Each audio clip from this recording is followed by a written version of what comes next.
Assalamu alaikum. Today I'm going to read a clinical case number 15, that is a 10 years old boy with tiredness and lethargy. This boy has been brought to the clinic due to persistent tiredness and lethargy over 6 months. He has no significant findings upon clinical examination. His systemic examination is unremarkable.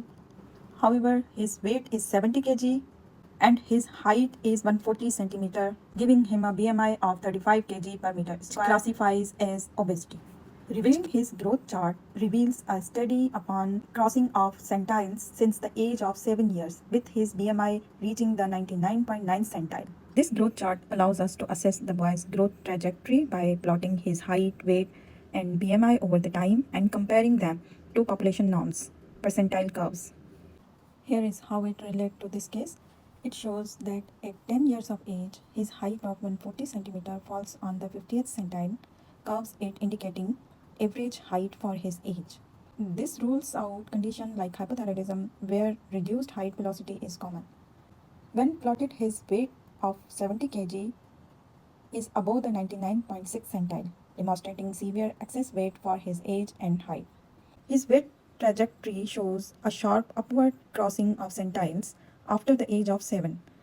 This pattern is typical of nutritional obesity, where excess calories intake and reduced physical activity result in disproportionate weight gain.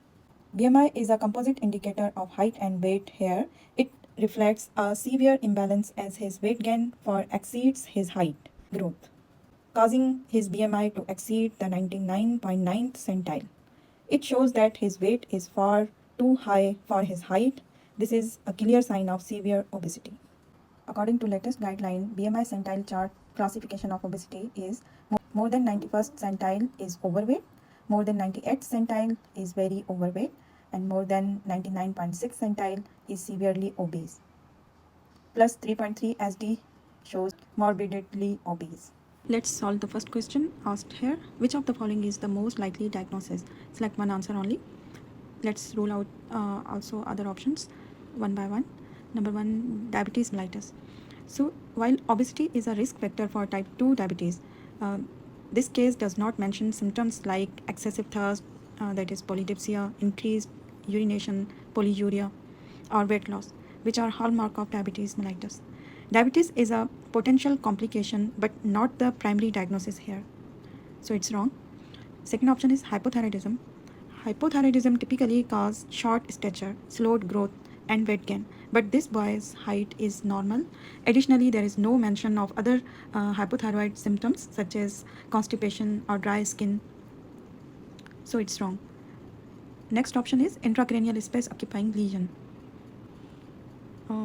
These lesions can cause obesity by affecting the hypothalamus, for example, hypothalamic obesity. But they are also present with other signs such as headache, visual disturbance, or growth abnormalities, for example, short stature or precocious puberty. None of these are described in this case. Next option is pubertal growth spurt. A pubertal growth spurt involves a significant increase in height as well as weight due to hormonal changes. However, this boy is only 10 years old and a growth spurt typically occurs later, around 11 to 12 years. His height remains on 50th centile, indicating no sudden upward shift in growth velocity. So this is also wrong. So the most likely diagnosis in this case is nutritional obesity, because weight significantly above the 99.6 centile and BMI at 35 kg per meter square clearly indicate obesity. The boy's weight gain is consistent with excessive calorie intake and reduced physical activity, which are characteristic of nutritional obesity. Height on the 50th centile suggests normal linear growth, ruling out endocrine or pathological causes that might also affect height. Let's solve the second question. That is, what is the most important investigation at this stage? Select one answer only. Let's rule out one by one. First option is MRI brain scan. MRI would be necessary if there were signs of neurological issues, for example, headache, visual problem, signs of hypothalamic dysfunction. However, this child has no symptoms suggestive of an intracranial lesions. Let's come to the next option, echocardiogram. While severe obesity increases the risk of cardiovascular hypertrophy, there are no clinical signs such as heart murmur, fatigue, or cyanosis to do this as the most urgent test. So it's wrong. Next option is the lipid profile. Dyslipidemia is common in obesity and should eventually be assessed. However, it is not the most urgent test here. So it's wrong. Next is the thyroid function test. May be considered if weight gain is unexplained or if other symptoms of hypothyroid are present. But this boy's normal height growth and absence of other hypothyroid symptoms make this less likely. So the most important investigation at this stage is HbA1c because the child has severe obesity, placing him at high risk for type 2 diabetes mellitus, and HbA1c helps assess long-term blood sugar control and detect prediabetes or diabetes. So in this case, the child has severe nutritional obesity and the main focus should be on making lifestyle changes with the help of their family.